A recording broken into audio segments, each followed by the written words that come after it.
On ne peut pas plaire à tout le monde, spécial rire. Lundi soir à 20h50 sur France 3, on devait donc beaucoup rire à la base. Il y avait tout pour, Jamel et les nuls entre autres. Et parmi les invités, Dieudonné. Il était censé faire une surprise à Jamel, mais c'est en juif orthodoxe encagoulé qu'il a fait son entrée sur le plateau 1 heure après le début de l'émission. Vous trouvez judicieux d'offrir la parole à ce moudjahidine du rire? Le ton est vite donné, le sketch vire à la tribune. Et essayez de vous ressaisir, rejoignez l'axe du bien, l'axe américano-sioniste. Des propos engagés, des sourires de plus en plus forcés et le malaise grandissant de Marc-Olivier Fogiel, plutôt blême à l'antenne. Dieudonné n'était pas venu pour faire ça, il était venu pour faire une forme de portrait de Jamel et il nous a emmenés complètement sur autre chose. À un moment donné, quand j'ai entendu le mot axe américano-sionisme, j'ai à peu près compris de quoi il s'agissait, de façon pas très claire, parce que je pense que Dieudonné lui-même ne savait pas très bien ce qu'il disait, c'était un truc qu'il avait plus ou moins improvisé. Vous avez pris à dépourvu la production. Enfin, c'est pas ce qui était prévu. On ne peut pas plaire à tout le monde. C'est le titre de l'émission. Bon, ben voilà, je l'ai illustré. J'ai pas cherché à ce point-là une provocation, mais j'ai cherché effectivement à mettre le doigt sur quelque chose qui me paraît important et je me dis qu'il faut installer du rire là, parce qu'il y a un repli communautariste qui m'inquiète. Avec Dieudonné, il est toujours borderline. Dieudonné, borderline d'accord, mais à l'antenne c'est une série de fausses notes. On laisse le public faire une ovation debout à l'humoriste.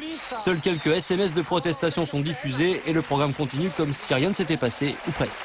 Quand ça s'est passé, il y avait deux solutions. Soit j'ouvrais le débat avec Dieudonné et lui faisais prendre conscience, ou en tout cas lui poser des questions sur la limite qu'il venait de franchir. Et je pense que c'est exactement ce qu'il attendait. Et ça devenait quelque chose où Jamel allait s'en mêler, où Jamel, qui est un vrai leader d'opinion, pouvait lui aussi déraper, etc. Donc moi, j'ai voulu au contraire que le truc passe en signalant le dérapage. Donc je regrette pas une seconde du fait de ne pas avoir ouvert le débat à l'antenne. Je regrette simplement le fait de ne pas avoir marqué une désapprobation plus rapidement et peut-être de façon plus affirmée. Dieudonné, lui, refuse de parler de dérapage. Son intervention en direct, il l'assume entièrement.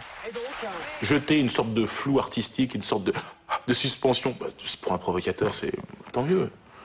Oui, je remarque qu'il y a une sensibilité quand même particulière quand on aborde évidemment le problème du sionisme en ce moment. Ils sont terribles, quoi. Il y a plein de gens qui en ont marre d'être montrés du doigt comme étant antisémites.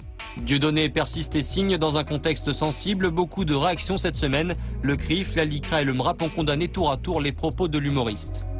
On ne lutte pas contre le racisme aujourd'hui, même en voulant faire rire, en opposant les gens. Il faut construire des passerelles, des ponts humains de solidarité de toutes ces victimes de la haine. Mais là, ce type de discours, ce type de sketch entretient, alimente, nourrit la haine. De peur d'avoir été mal compris sur France 3, mercredi, soit 2 jours après le direct, conférence de presse dans le théâtre de Dieudonné. J'aime bien aller taquiner la sensibilité communautariste chez les intégristes.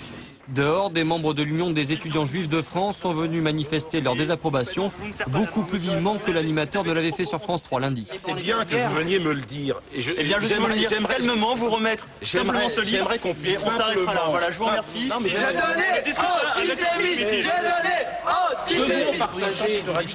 Mais l'onde de choc a également touché le siège de France Télévisions. En 2 jours, 560 messages de téléspectateurs sont parvenus à la médiatrice des programmes. J'espère une réaction sans ambiguïté d'excuses et de regrets qui effacera, je l'espère, cette émission lamentable et indigne du service public. Il pose des questions très précises sur le contenu du sketch, sur la façon dont Dieudonné a pu entrer comme ça sur le plateau, d'une façon qui a apparemment surpris beaucoup de monde. Sur le fait que, mais Marc-Olivier Fogiel s'en est expliqué lui-même qu'il n'ait pas réagi, et sur la responsabilité de la chaîne, dont il rappelle aussi que c'est une chaîne publique, et que dans le service public, c'est pas normal qu'on voit des choses comme ça. Et afin de rectifier le tir, une lettre d'excuse a été envoyée aux téléspectateurs mécontents. Un mea culpa signé France 3 et Marc-Olivier Fogiel, producteur d'ONPP, producteur de Plus Clair également. Dans le direct, dans une émission qui n'était pas faite pour être a priori sérieuse, qui était une émission un peu déconnante, et qu'à un moment donné embarqué dans l'histoire, et ben voilà, il y a des choses qu'on franchit soi-même, une ligne qu'on n'a pas envie de franchir et qu'on se reproche après d'avoir franchi.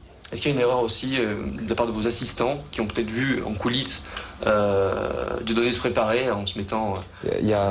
Dans un bateau, il y a un capitaine. Quand le bateau va dans le mur, c'est pas la faute des mousses, c'est la faute du capitaine. Quant à Dieudonné, c'est à France 3 qu'il réclame des excuses, car mercredi, d'après le Parisien, un responsable de la chaîne aurait affirmé que les limites de l'antisémitisme ont été dépassées. Je veux un pardon, des excuses officielles. On n'accuse pas quelqu'un d'antisémitisme. C'est quelque chose de grave, messieurs de la direction de France 3.